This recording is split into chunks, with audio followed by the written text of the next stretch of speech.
Ma sœur a toujours été obsédée par la beauté et un jour, dans le bus, elle a été harcelée sexuellement par un inconnu. Cependant, elle n'a pas parlé parce qu'elle pensait qu'il était trop beau pour le faire intentionnellement. Je l'ai éloigné et j'ai appelé la police. L'homme a été temporairement détenu, mais à sa libération, il a kidnappé et retenu ma sœur en captivité. Des mois plus tard, je l'ai retrouvée dans une petite ville, visiblement enceinte. Alors que j'étais sur le point d'appeler la police, elle m'a poignardé à plusieurs reprises avec un couteau de cuisine jusqu'à ce que je cesse de respirer, son expression glaciale alors qu'elle essuyait mon sang éclaboussé sur son visage, insistant sur le fait qu'elle ne laisserait pas son mari aller en prison à nouveau à cause de moi. Ensuite, je me suis réveillée et je me suis retrouvée le jour où nous avons pris le bus. Le bus a soudainement secoué, me projetant presque en avant. En reprenant pied, j'ai réalisé que je revivais cette journée. La douleur aiguë du couteau semblait encore s'attarder sur ma peau. En regardant autour de moi, j'ai repéré ma sœur harcelée par le même homme. J'aurais dû crier pour l'arrêter et appeler la police, mais je n'ai pas pu. Je me souviens d'être mort aux mains de ma propre sœur, déclenché par cet incident de harcèlement sexuel dans le bus.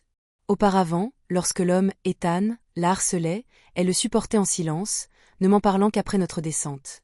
En colère, je l'avais traînée au commissariat, mais elle l'a défendu, affirmant que sa beauté signifiait que ce n'était pas intentionnel et qu'un tel contact était normal dans un bus bondé. J'ai insisté pour déposer un rapport. Après sa libération, pour se venger, Ethan l'a kidnappée. 6 mois plus tard, je l'ai trouvée dans un immeuble délabré d'un bourg local, le ventre gonflé par son enfant, affirmant qu'elle n'avait été autorisée à sortir qu'après être tombée enceinte. Quand j'ai essayé d'appeler la police, elle m'a attaqué de manière inattendue, me poignardant dans le dos à plusieurs reprises comme si elle ne s'arrêterait pas avant ma mort, le visage froid et détaché. De retour dans le bus, Ethan s'accrochait à une poignée suspendue, se pressant intentionnellement contre elle alors que le bus se balançait. Le visage de ma sœur rougit, elle se mordit la lèvre et lui jeta un coup d'œil timide. Ethan, avec sa coiffure sauvage en queue de loup et ses 2 boucles d'oreilles à l'oreille gauche, seuls ses yeux charmeurs visibles derrière un masque, semblait susciter en elle un sentiment d'excitation. Auparavant, lorsqu'Ethan avait été arrêté, il avait carrément accusé d'apprécier l'interaction, ce que j'avais refusé de croire, pensant qu'il insultait ma sœur. Maintenant, réalisant que Chloé aurait pu être une participante volontaire, je me suis détournée, désintéressée d'assister à cette scène provocatrice. Dans cette vie, j'ai décidé de ne pas intervenir dans les affaires des autres. En descendant du bus, comme avant, Chloé m'a parlé de l'homme qui l'avait touchée. J'ai calmement demandé si elle voulait appeler la police. Elle a répété ce qu'elle avait dit dans le passé, « Il est trop beau, ça ne doit pas être intentionnel. C'est normal que les gens se croisent dans un bus bondé. » « Ouais, » répondis-je, « tu ne vas pas lui conseiller ?» Chloé eut l'air surprise. « Sœur, j'ai juste été harcelée par cet homme. » Elle savait que j'avais toujours détesté le mal, comme s'il était mon ennemi. Normalement, si je voyais un vendeur tricher sur le poids, j'amenais la marchandise directement au propriétaire pour régler le compte. Pourtant, maintenant, ma réponse était si froide et différente de ma personnalité habituelle. J'ai répondu, « N'as-tu pas dit que ce n'était pas intentionnel parce qu'il est beau ?» Elle rit maladroitement et nous nous séparâmes, chacun de nous se dirigeant vers ses tâches respectives. Au bureau, j'ai rapidement postulé pour un séjour en dortoir, souhaitant m'éloigner de Chloé. C'était quelqu'un capable de nuire impitoyablement à sa propre sœur à cause d'un homme sans valeur, et je ne pouvais pas risquer un autre incident. Le lendemain, j'ai fait mes valises et j'étais sur le point de fermer la porte de mon appartement lorsque je suis tombée par hasard sur Chloé dans les escaliers. Son visage était rouge et ses yeux brillaient comme si elle était sur le point de pleurer. J'ai pris le bus pour rentrer, hein ? J'ai demandé. Surpris, elle évita mon regard. Ouais, marmonna-t-elle, détestant clairement l'odeur du bus, en particulier l'odeur désagréable de la sueur des autres. Avant, elle se rendait toujours au travail en voiture, mais comme sa voiture était en panne, elle n'avait d'autre choix que de prendre le bus avec moi ce jour-là. Bizarrement, à partir de ce jour, elle m'a soudainement proposé sa voiture et a choisi de prendre le bus à la place. Chaque jour après le travail, elle semblait rayonner comme si quelqu'un lui avait fait plaisir. J'ai deviné que la raison pour laquelle elle avait choisi le bus était de rechercher des sensations fortes chaque jour. Alors que je descendais mes bagages et passais à côté d'elle, j'ai détecté une odeur que seul un adulte reconnaîtrait, nouvelle aujourd'hui. J'ai froncé les sourcils, mais je n'ai rien dit et je me suis détournée. Depuis notre retour à la vie, Chloé et moi nous étions à peine parlé, pas même de messages sur Instagram. Elle était trop absorbée par ses expériences sensationnelles pour remarquer mon changement. Maintenant que nous ne vivions plus ensemble, nous avions encore moins besoin de parler. 1 mois plus tard, j'ai reçu un appel d'elle, sa voix tremblante comme au bord des larmes. « Ma sœur, peux-tu venir me chercher au commissariat ? Pendant le déjeuner, j'avais déjà entendu des collègues discuter d'un sujet brûlant survenu dans le bus, ce jour-là impliquant Chloé et Ethan. Chaque jour, ils choisissaient intentionnellement le même bus, en quête de sensations fortes, pensant qu'ils ne se feraient pas prendre. Soudain, le bus a freiné brusquement et Chloé, perdue dans le plaisir et ne tenant pas le coup, est tombée au sol, révélant ainsi leurs actions indécentes. Un passager, inquiet, a pensé que Chloé était contrainte et a immédiatement appelé la police. Ethan a affirmé qu'ils étaient amants, mais Chloé, paniquée et ne voulant pas être qualifiée de promiscuité, a nié leur relation et affirmé qu'elle avait été violée. Dans un accès de colère, Ethan l'a frappée et a crié des injures avant de s'enfuir alors que personne ne regardait. Chloé a été emmenée au poste de police, où elle a insisté sur le fait qu'elle avait été forcée, trop effrayée pour résister. La police a vérifié les images de surveillance précédentes et a découvert qu'Ethan la harcelait quotidiennement. Les yeux de Chloé s'écarquillèrent de panique et elle laissa échapper qu'elle avait été contrainte, affirmant qu'il avait pris des photos compromettantes pour la faire chanter chaque jour, sinon il les exposerait. « Le bus est mon seul moyen de travailler depuis que tu as pris la voiture », dit-elle en voyant le regard sceptique du policier. Chloé, passant d'embarrassée à en colère, éleva la voix. « Est-ce qu'une fille comme moi ferait vraiment de telles choses en public ? J'ai vraiment été forcée. » La police a clairement vu qu'elle mentait, mais sans preuves solides et jusqu'à ce qu'elle puisse appréhender Ethan, elle ne pouvait qu'attendre pour rassembler plus de preuves. L'histoire s'était déjà répandue sur les réseaux sociaux. Chloé, qui a désormais peur de prendre le bus de peur d'être reconnue et moquée, est la raison pour laquelle elle m'a appelée. J'ai fait un sourire ironique, feignant la résignation. Je t'ai déjà donné la voiture. Maintenant, je n'en ai plus et je ne peux pas venir te chercher. Je lui avais laissé les clés de la voiture, mais elle a quand même choisi de prendre le bus. C'était son choix et elle devait elle-même en assumer les conséquences. Chloé m'a appelé frénétiquement, bouleversée, en me disant « Selena, j'ai été victime d'intimidation, tu ne vas pas m'aider. » J'ai soupiré, que puis-je faire ? Je ne suis pas la police et je ne peux pas l'attraper. La dernière fois, tu as dit qu'il ne le pensait pas, alors pourquoi est-ce grave maintenant ? Au téléphone, j'entendais la respiration rapide de Chloé. Je pouvais imaginer son visage devenir rouge de colère. J'ai essayé de la consoler. Tu es la victime, les gens ne t'en voudront pas. Mais Chloé a raccroché avec colère. L'incident s'est largement répandu en ligne, mais la communauté en ligne n'a pas manifesté de sympathie envers Vanchieux, qui était considérée comme la victime. Le récit était tordu. Si elle était harcelée dans un endroit bondé et ne criait pas à l'aide, quelle serait la gravité de cette situation ? Certains ont dit que l'homme prétendait qu'ils étaient amants. Était-ce un viol, ou juste un mauvais jeu de romance ? Les commentaires spéculaient sur ses désirs, suggérant qu'elle l'avait peut-être provoqué. S'il est aussi beau que ça, j'aimerais aussi être harcelée, ont plaisanté certains en ligne. Je ne crois pas qu'un bel homme comme lui aurait besoin de la forcer, elle a l'air plutôt moyenne.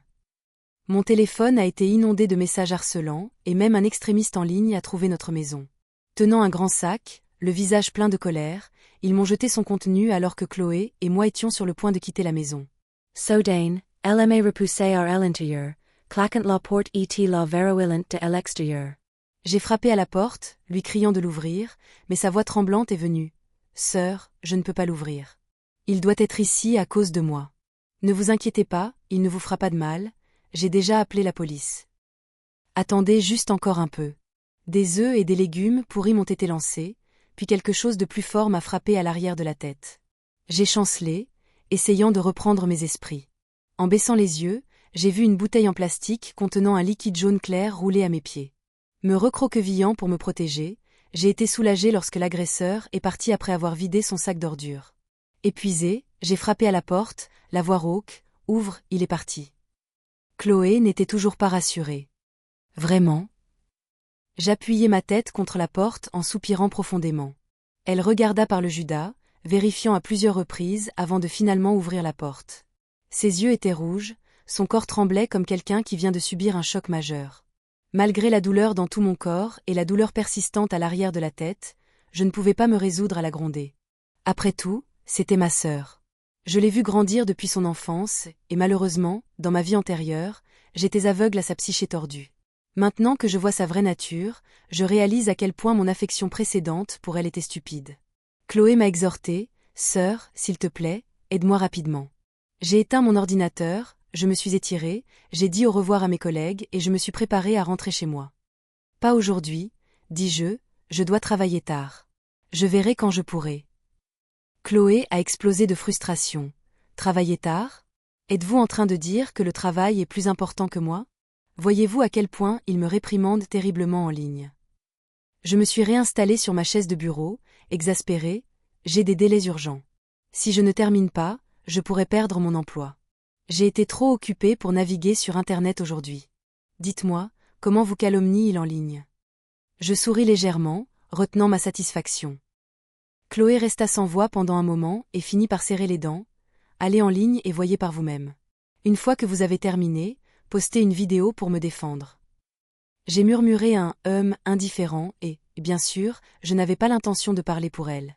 Avant de me coucher, je mets mon téléphone en mode silencieux. Le lendemain, j'ai vu une série de messages urgents de sa part et j'ai répondu avec indifférence, j'ai oublié ça. J'ai continué à utiliser le travail chargé et les heures supplémentaires comme excuse pour retarder davantage. Chloé n'était pas stupide. Elle savait que je n'étais pas disposée à l'aider et m'a laissé un message. « Selena, tu as changé. Tu n'as jamais été comme ça. » Après ça, elle a arrêté de me déranger. J'ai ri froidement en lisant son message. Comment quelqu'un qui est mort et est revenu à la vie pourrait-il ne pas changer? Quelques jours plus tard, la police s'est présentée chez moi, soupçonnant que Chloé avait été kidnappée. Le signalement a été fait par un ami venu la chercher aujourd'hui et qui a vu Ethan déguisé en livreur frapper à la porte de Chloé. La porte s'est immédiatement ouverte sans hésitation. Chloé se tenait à l'intérieur et en voyant le visage d'Ethan, elle pâlit instantanément. Paniquée, elle essaya de fermer la porte, mais il était trop tard. Ethan n'a pas tardé à bloquer la porte avec son pied, l'ouvrant avec force et attrapant Chloé alors qu'elle essayait de courir vers sa chambre. Il la plaqua contre le mur. L'ami, conscient du danger et effrayé, s'est caché dans un coin, trop effrayé pour parler. Chloé, tremblante de partout, le supplia. « S'il te plaît, laisse-moi partir, je ne voulais pas. » Ethan sourit, saisissant son cou d'une main et sa cuisse de l'autre, lui murmurant quelque chose à l'oreille. Le visage de Chloé, initialement pâle, rougit légèrement. Ethan rit d'un air moqueur et arrogant, enroulant son bras autour du cou de Chloé et l'entraînant. L'ami a immédiatement appelé la police. La police m'a interrogé sur la relation entre Chloé et Ethan. Je secouai la tête, affirmant mon ignorance. Après avoir terminé leurs recherches, ils sont partis. Le scénario était similaire à ma vie précédente, Chloé kidnappée par Ethan. Les vidéos de surveillance ont montré que Chloé ne résistait pas alors qu'elle partait avec Ethan, la police soupçonnait donc qu'ils se connaissaient. J'ai catégoriquement insisté sur le fait qu'elle avait été menacée, certaine qu'il s'agissait d'un enlèvement. Plus tard, quand elle a été retrouvée, je lui ai posé des questions. En rougissant, elle répondit « Il est trop beau, tellement beau que je me suis laissé emporter et je l'ai suivi. » Je ne sais pas si la raison était la même cette fois-ci, mais de toute façon, ce n'était plus mon souci. Dans ma vie antérieure, dans une recherche désespérée pour elle, j'ai renoncé à une promotion que j'attendais depuis 2 ans et j'ai même quitté mon travail, errant partout, étant trompée à plusieurs reprises et presque à court d'argent. Pour économiser, je vivais dans des motels bon marché et délabrés, ne mangeant que 2 repas par jour de porridge nature avec quelques légumes verts. Au moment où je l'ai trouvée, j'étais presque fauchée et ressemblais à un squelette, et pourtant elle était là, considérant le bâtiment abandonné comme une maison et Ethan, son bourreau, comme son mari. Dans cette vie, je refuse de m'arrêter pour elle et je ne sacrifierai plus ma propre vie. Laissez-la se lier à ce visage qu'elle adore. 2 mois plus tard, j'ai reçu la promotion de manager que j'espérais et je n'ai jamais revisité la petite ville où Chloé était retenue captive. 1 an plus tard, la police a arrêté Ethan et m'a appelé au commissariat. Là, j'ai vu Chloé tenir dans ses bras un nouveau-né qui hurlait, râlant comme une mégère. « Pourquoi détenez-vous mon mari sans raison? Libérez-le immédiatement. » criait-elle en crachant partout, son enfant pleurant de terreur. Sa peau était marquée d'anciennes et de nouvelles cicatrices, semblant encore plus tragique que lorsque je l'avais trouvée dans ma vie précédente. Chloé n'a pas reconnu que j'étais arrivée. Je suis resté silencieux, regardant le drame se dérouler. La police a froncé les sourcils face à ses blessures. « Êtes-vous sûr que vous n'avez pas été retenu captif? » Chloé, les yeux écarquillés, a nié tout abus. Nous nous aimons profondément. Comment vivre ensemble peut-il être considéré comme de la captivité? Elle a naïvement relevé sa chemise pour montrer fièrement son ventre meurtri comme preuve de son amour. Il frappe parce qu'il aime. Vous ne comprenez pas tout ce qu'est la passion. Soudain, elle regarde avec méfiance un femme officier à côté d'elle. Est-ce que vous surveillez mon mari? Vous envisagez de nous séparer alors qu'il est vulnérable? Je lui ai dit sans embâge, il n'y a aucune chance. C'est mon mari qui m'aime le plus. L'officier a été tellement surpris qu'elle a laissé tomber son stylo. Le policier a patiemment souligné, « Vous n'avez pas à vous inquiéter. Ethan a été arrêté, vous êtes en sécurité maintenant. N'hésitez pas à parler ouvertement. » Chloé lui lança un regard noir et cria, « Êtes-vous tous sourds? J'ai dit qu'il n'y avait pas de captivité. » Non, say non. Le policier a poursuivi, « Qu'en est-il du prétendu viol dans un bus il y a un an? » Chloé l'interrompit, « Un viol? Il n'y a pas eu de viol, juste un malentendu. » L'officier, sévèrement, « S'il ne s'agissait pas d'un viol il y a un an, pourquoi avez-vous déposé une fausse plainte? » Chloé ricana, cracha par terre et rejeta le message. « Ce rapport n'était pas le mien. Va trouver celui qui t'a appelé si tu es si intéressé. Laisse mon mari partir ou je te dénoncerai dans la presse pour avoir arrêté un homme innocent. » Le policier, frustré au point de rester sans voix, mais comme la victime, a insisté sur le fait qu'il s'agissait d'un malentendu, il n'avait aucune raison de poursuivre l'enquête. Ethan a été libéré. Dès qu'il fut libre, Chloé se précipita vers lui. « Ça va? Est-ce qu'ils t'ont blessé? Laisse-moi vérifier ton visage. » Elle l'adora, inspectant ses blessures. Ethan la repoussa avec impatience, mais elle n'y prêta aucune attention. Après avoir signé les papiers de décharge et être partie, elle m'a finalement remarqué. « Ma sœur, ne nous sommes-nous pas rencontrés depuis un an? Vous n'êtes ni surprise ni émue par nos retrouvailles. » Elle était aussi décontractée que si nous nous étions vus hier. « Voici mon mari, » désigna-t-elle Ethan, « et voici notre fils. Regardez comme il est beau, le portrait craché de son père. » J'ai répondu avec indifférence, « Elle parlait de son mari et de son fils, son apparence décharnée la faisant paraître des années plus âgées, tandis qu'Ethan était encore plus beau qu'avant.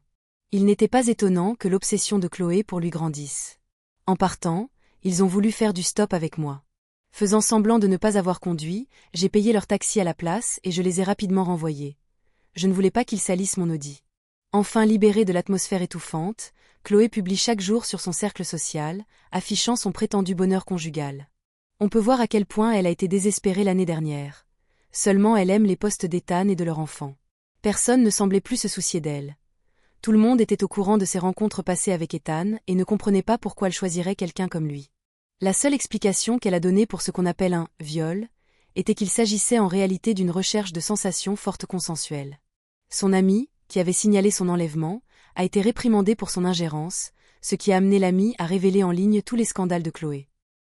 Par exemple, son ancien patron était un bel homme mais un scélérat, et elle avait à moitié consenti à ses avances. Elle fréquentait également un café où travaillait un bel employé, sachant pertinemment qu'il avait une petite amie, mais elle portait des vêtements révélateurs pour attirer son attention. Après son retour à la maison, la communication entre nous a cessé et sa vie quotidienne tournait uniquement autour de son beau mari et de son fils, oubliant complètement sa sœur. Je préférais cela ainsi. Je ne voulais plus rien avoir à faire avec elle, vivre ma vie pendant qu'elle choisissait la sienne. Elle a ensuite publié sur les réseaux sociaux une bonne nouvelle à venir, montrant une photo de sa main droite avec un annulaire noirci et meurtri pointé vers le haut, faisant allusion à des fiançailles. Mais avant le jour de l'annonce, ils étaient tous deux de retour au commissariat. Le message laissait en fait entendre qu'Ethan était sur le point de proposer, mais fatigué d'elle, il a carrément rompu avec elle. Sa joie s'est transformée en rage. Au début, elle l'a accusé de harcèlement dans le bus, et maintenant, lors de la rupture, elle a crié que ce n'était pas facile de se débarrasser d'elle. Ethan se moqua, lui rappelant son plaisir lors de leur rencontre et comment elle l'attendait quotidiennement dans le bus. Dans un accès de honte et de colère, Chloé lui lança un verre, qu'il esquiva, laissant un trou dans le sol. Il l'a narguée à propos de ses cris de plaisir lors de leur rencontre difficile, affirmant que même les fantômes de la maison abandonnée étaient effrayés par ses gémissements. Enragée, elle l'a insulté en retour, mentionnant sa dépendance aux aides améliorant les performances et s'est moquée de son apparence, affirmant que c'était la seule raison pour laquelle elle le regardait. Leurs disputes bruyantes, remplies de linge sale, ont été entendues par les voisins, conduisant à une altercation physique suffisamment forte pour briser des objets de la maison et faire étouffer leur enfant à force de pleurer. Les voisins n'ont eu d'autre choix que d'appeler la police, signalant les vêtements déchirés et les égratignures d'Ethan, tandis que Chloé ne montrait aucune partie intacte. La police est arrivée sur les lieux, où le couple était toujours en colère et se reprochait mutuellement ainsi qu'aux voisins d'avoir aggravé la situation. Après s'être disputés un moment, ils se sont à nouveau attaqués, blessant accidentellement les policiers et les voisins qui tentaient d'intervenir. Finalement, tous deux ont été emmenés au poste de police pour un sermon sévère. Considérant que Chloé était en train de s'occuper d'un jeune enfant, elle a été libérée en premier, tandis qu'Ethan a été détenu pendant une journée.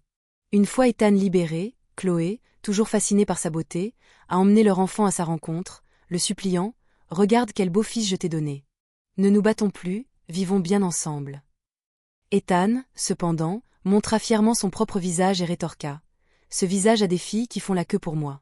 Je n'ai plus besoin de toi », et lui tourna le dos, s'éloignant comme pour prouver quelque chose. Une fois de plus, Ethan s'est livré au harcèlement des femmes dans le bus.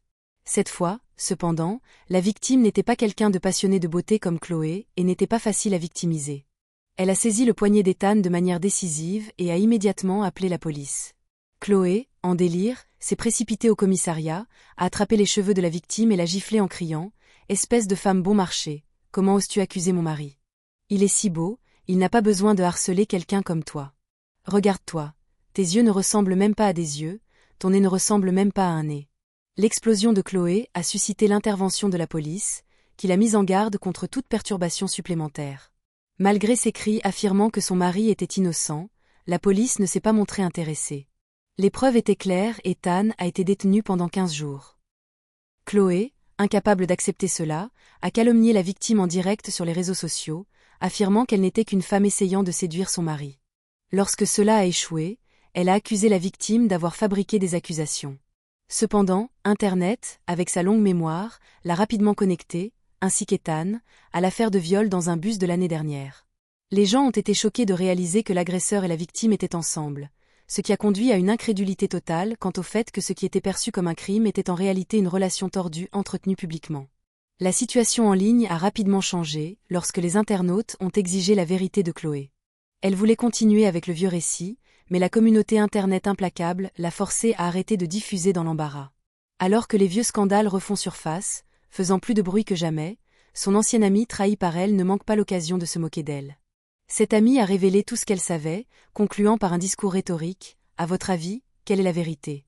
Alors que des voisins qui avaient tout entendu révélaient des informations choquantes, Chloé a été immédiatement réprimandée en ligne, avec des commentaires réprimandant sa notion précédemment défendue selon laquelle l'apparence physique dicte le caractère moral. Cependant, lorsqu'Ethan a été libéré, il est sorti avec une cicatrice sur le visage suite à une bagarre en prison, ruinant le visage que Chloé avait aimé. Son attitude s'est considérablement refroidie, lui reprochant son apparence ruinée. Ils se sont disputés et se sont battus à de nombreuses reprises, pour finalement se séparer. Chloé a fini par élever l'enfant seule, sans aucun revenu. À ce moment-là, elle s'est souvenue de sa malheureuse sœur, moi. Malheureusement, je n'avais pas bloqué son numéro. Lorsqu'elle m'a appelé en pleurant, implorant de l'aide pour la sauver elle et son enfant, racontant ses récents malheurs, Chloé était furieuse, regrettant de ne pas avoir envoyé dès le début ce bel mais inutile homme au commissariat. À quoi sert un bel homme s'il n'est qu'un joli visage qui cause des ennuis? Rageait-elle, réalisant trop tard la stupidité de ses choix. J'ai haussé un sourcil. Chloé, obsédée par la beauté, ne se soucie plus des apparences? Elle a rapidement changé de sujet. Sœur, aide-moi à trouver une nounou pour prendre soin de mon fils afin que je puisse chercher un emploi. J'ai joué avec mes doigts sans rien faire et j'ai répondu « Pensez-vous que j'ai de l'argent ? Au cours de la dernière année, j'ai dépensé une fortune à ta recherche et je me suis même fait arnaquer. Je n'ai plus d'argent pour t'aider. Oh, et au fait, cet argent est sous votre responsabilité. Je sais que tu es fauché maintenant, mais je ne te demande pas de le rembourser immédiatement. Remboursez-moi une fois que vous aurez un travail. Je ne suis pas pressé. Lui faire rembourser ses dettes de ma vie passée ne me semblait pas mal dans celle-ci. J'ai nommé un personnage et elle est restée silencieuse pendant un moment avant de crier. « Selena, es-tu vraiment sans cœur ? Je suis ta sœur. Vas-tu me laisser mourir de faim ?» Sa voix débordait de ressentiment. « Je suis dans cette situation à cause de toi. Si tu m'avais emmené à la police à l'époque, je n'aurais pas été mêlée à Ethan. Vous me devez. » J'ai ri de l'absurdité. L'emmener à la police était une erreur, mais ne pas l'emmener était également une erreur? D'une manière ou d'une autre, tout était de ma faute. Elle blâmait toujours les autres, sans jamais réfléchir sur elle-même. J'ai ricané, vous emmenez à la police? J'aurais perdu la vie en faisant ça. Elle a rétorqué, quelle bêtise dites-vous? J'ai décidé de l'exposer clairement. Chloé, la situation dans laquelle tu te trouves actuellement est entièrement de ta faute. Vous avez choisi de ne pas le dénoncer. Vous avez choisi de suivre Ethan. Vous avez choisi d'avoir son enfant. Chaque étape de ce chemin était votre choix. Rien de tout cela n'a rien à voir avec moi. Je ne suis pas responsable de vous ou de votre fils. Gérez vous-même vos problèmes. Sur ce, J'ai raccroché et bloqué son numéro. Je pensais que ce serait la fin, mais j'ai sous-estimé son impudeur. D'une manière ou d'une autre, elle a découvert mon adresse, a déposé son enfant devant ma porte et est partie. À ce moment-là, j'étais assis dans mon salon en train de regarder un film. En entendant les pleurs d'un bébé, j'ai supposé que c'était l'enfant du voisin et je l'ai ignoré. Ce n'est que lorsque la sonnette a sonné que j'ai ouvert la porte et que j'ai trouvé mon voisin tenant le bébé dans ses bras. Elle m'a grondé: « Quel genre de mère es-tu? Laisser un bébé dehors en pleurant comme ça.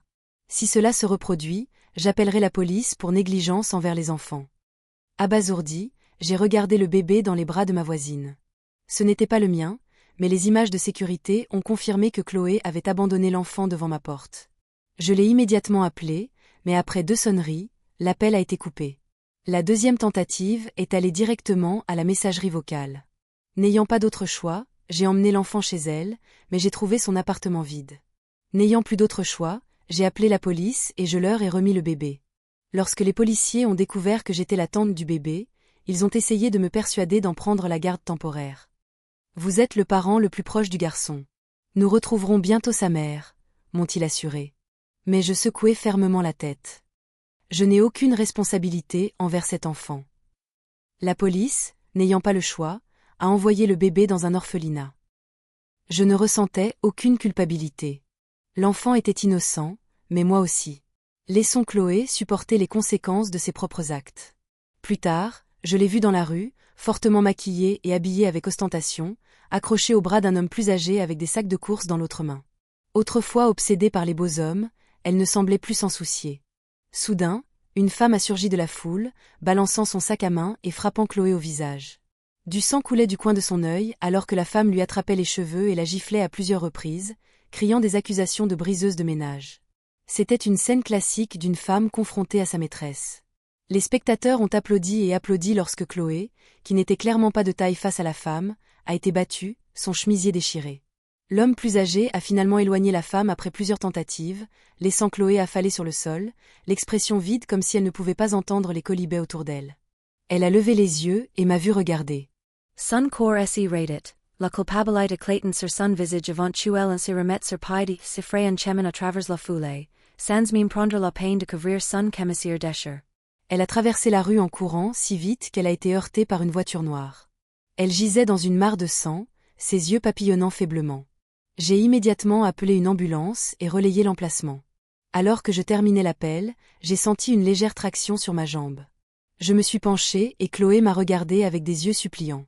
Ses lèvres s'entr'ouvrirent comme si elle voulait dire quelque chose. Je me suis penchée plus près pour entendre ses faibles mots. « Sœur, pourquoi ne m'as-tu pas cherchée dans cette vie? Je me souviens de tout maintenant. » Je me figeai un instant avant de laisser échapper un rire. « Tu as encore l'audace de demander ça ?» Les larmes coulaient sur le visage de Chloé. « Je suis désolée. S'il te plaît, pardonne-moi. » J'ai juste été aveuglée par le visage d'un homme. Je ne voulais pas. Je la regardais silencieusement, sans rien dire. Elle est devenue agitée, essayant de parler davantage, mais à la place, elle a craché une gorgée de sang qui m'a éclaboussé le visage. L'odeur métallique était envahissante. Calmement, j'ai essuyé le sang de mon visage et libéré ma jambe de son emprise. Les yeux de Chloé se remplirent de désespoir alors qu'elle laissait échapper occasionnellement des rires creux et obsédants.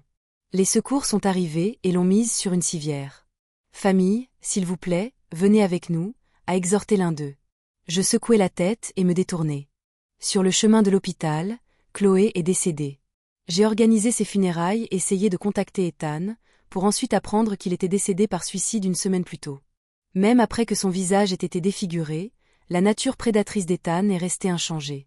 Il a harcelé une autre femme en public, mais cette fois, il a ciblé l'épouse d'un chef du crime notoire. Le patron a riposté en le capturant et en le soumettant à 3 jours et nuits de torture brutale. L'épreuve l'a laissé incapable d'intimité et dépendant d'un sac de colostomie. Incapable de supporter l'humiliation, Ethan a sauté du toit de l'hôpital, mourant sur le coup. C'était une rétribution karmique. Plus tard, je suis tombée sur un film en ligne mettant en vedette un bel acteur jouant l'antagoniste. La section des commentaires était remplie de téléspectateurs ravis de son apparence, déplorant le fait que l'actrice principale ne l'appréciait pas. Certains ont même plaisanté en disant qu'être tourmenté par quelqu'un d'aussi attirant serait « douloureux mais doux ». J'ai commencé à taper une réponse, mes doigts survolant le clavier. Après un moment d'hésitation, je l'ai supprimé et je suis passé devant. Chacun a ses propres perspectives et choix dans la vie. Ce n'est à personne d'autre de décider à leur place. Respecter le sort des autres tout en prenant bien soin de moi suffit.